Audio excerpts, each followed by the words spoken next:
The year literally just started and Logan Paul is already in a mess. Again. And what makes this worse is that this is not actually really new. This has been building up for years. Back in 2022, right after NFTs crashed and Crypto Zoo completely blew up in his face, Logan Paul suddenly got this serious idea about Pokémon cards. We're talking about millions of dollars, rare Charizards, sealed boxes, the works. And on the surface, this actually looked really smart. Physical assets, something real, something that could not just vanish like JPEG. But then he did what he always does. He monetized it.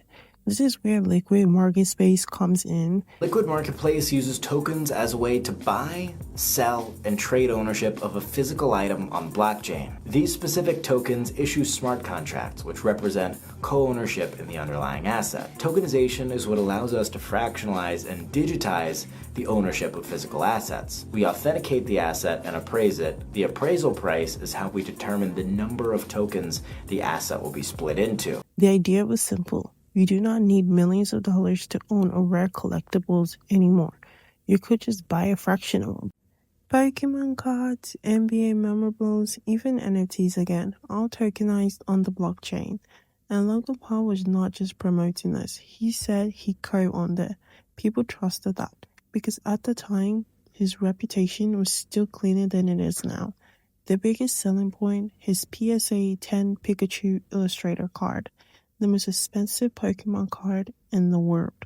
Liquid Marketplace pushed this card hard, over and over and over again. The message was basically, we can all own this together.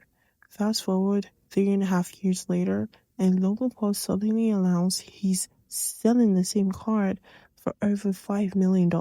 And people are like, wait, how can you sell something that thousands of people supposedly own? Logan Paul then claims he bought back the fractional ownership in 2024 and that everyone was paid. But here's the problem. A lot of investors say they never saw a dime, and the rumored buyback price values the card way lower than Logan Paul publicly claims it's worth. At the same time, Liquid Marketplace quietly removes Logan from their website. The platform goes dark. Users cannot access their funds. Then regulators steps in. The Ontario Security Commission accuses the founder of fraud, misuse of investors' money, and selling unregistered securities. Logan Paul is not named in the complaint, but his face, his name, and his credibility were used to sell the entire thing. So now people are wondering, was this another Crypto Zoo situation? Another project where hype came first, accountability came last, and regular people were left holding the bag? Because at this point, whether it is NFTs, Pokemon, or blockchain projects, the pattern is starting to look very similar. And yeah, it's not a good look.